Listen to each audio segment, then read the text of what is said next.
السلام عليكم ورحمة الله وبركاته. ازيكم يا حبايبي؟ عاملين ايه؟ رب تكونوا بخير. النهارده بقى جايبه لكم حاجة حلوة كده تعملوها تخزنوها. البلح الرطب. البلح الرطب دوت بقى ايه، بجيبه كل سنة اول ما بيطلع كده. بلحية شوفوا جميلة ازاي.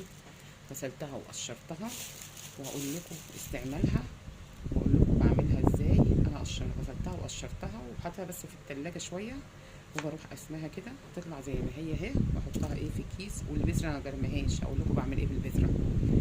البذره بقى دي ايه، لما بكون اللحمه عندي بتاخد سوا او الفراخ، بروح ايه جايبه 3 بذرات من دول ماشي، واروح حطاهم في الشوربه. تبقى جميله، بتستوي بسرعه، وبتبقى اللحمه طريه كده او الفراخ طريه. يعني ايه، بدل الحله البريستو اللي ما عندهاش حله بريستو وبتقولي اللحمه بتاخد سوا او الفراخ بتاخد سوا، بنحط معاها ايه 3 بذرات نوايا بلح يعني. الموضوع بقى اللي جاي لكم فيه النهارده، نصلي على النبي. اللهم صل وسلم وبارك على سيدنا محمد واله وصحبه اجمعين. موضوع السفاح. السفاح اللي عاملين له تمثيليه، عاملين تمثيليه لسفاح. قولوا لي ايه اللي احنا هنستفيده وهنتعلمه من واحد سفاح. نفسي اعرف ايه المغزى من التمثيليه، ايه المغزى ان احنا نعملها مسلسل. يعني انا مستغربه، واحد سفاح يعني مش قدوه، مش حاجه كويسه. ايه اللي انتوا بتعملوه يعني في ولادنا ده؟ يعني هو حاجه كويسه او قدوه ان انا احتذي بيها واعلمها لاولادي واعملها مسلسل؟ يعني يا جماعه كفايه شغل الرقاصين اللي احنا عاملينه، وكفايه اللي عاملين لي المهرجانات، واللي عاملين رقص في الحفلات بتاعه التخرج. كمان ناقص تعمل لي قصه سفاح تمثيليه؟ ليه؟ استفدت انا ايه؟ زمان لما كانوا بيدونا درس، ها فاكرين، في التاريخ او في العربي، فاكرين طبعا، يقول لك قولي لي، او شعر، قولي لي الشاعر قصده ايه، قولي لي ايه اللي استفدتيه من الدرس، قولي استفدنا ايه من التاريخ، من فلان اللي كان ماسك مصر مثلا زمان، استفدنا ايه؟ ايه اللي انتوا بتعملوه بقى؟ بتعلموا بقى الولاد ايه؟ بنعلم ولادنا ايه؟ علمتهم الرقص، علمتهم الاغاني الهابطه، علمتهم ان المخدرات بتجيب فلوس، علمتهم ان السلاح بيجيب فلوس. ايه بقى اللي بتعلموه؟ القتل بقى؟ ناقص القتل؟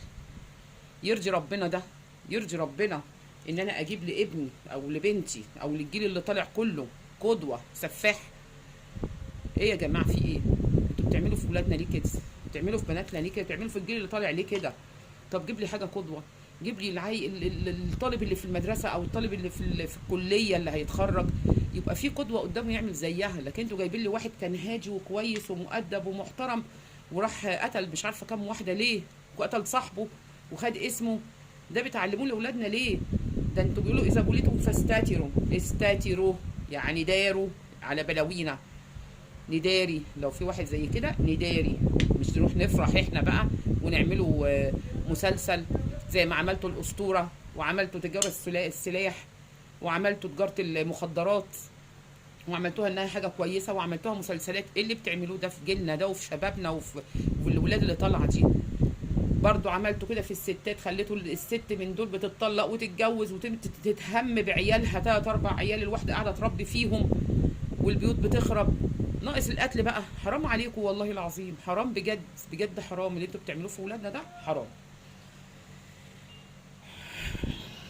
مش هقول اكتر من كده، مش هتكلم في الموضوع اكتر من كده، اني ما يستاهلش اني انا اتكلم على واحد سفاح واعمل فيديو على واحد سفاح. بس انا بعمل فيديو بسال المسؤولين عن الفن، اللي شغالين في الفن، ايه القدوه اللي انا استفدتها منك؟ ايه اللي انت علمته لابني؟ ايه اللي علمته لبنتي؟ ايه اللي استفدته منك اما عملت مسلسل زي ده، ولا كتبت لي القصه دي وعملتها ومثلت وجبت لي واحد سفاح؟ ايه اللي استفدته؟ ايه اللي استفدته؟ قول لي حاجه واحده انا استفدتها من السفاح. ان اخلي بالي من واحد هادي وقاعد هادي. طب ما في قاعد هادي من هم اللي هو شايله، في واحد قاعد هادي من هم مراته وهم عياله، في واحد قاعد هادي شايل هم نفسه مش عارف يتجوز مش عارف يشتغل. تطلعوا لي سفاح ليه؟ تجيب لي قصه طب جيب قصه يعني حاجه كويسه، حاجه قدوه كويسه. هو ما بقاش في قدوه في البلد، ها، ان احنا نجيبها ونعملها مسلسل غير القتل والسرقه. ما بقاش في حاجه كويسه في بلدنا ان احنا نعملها قدوه وننشرها للناس غير القتل والسرقه والسلاح والمخدرات.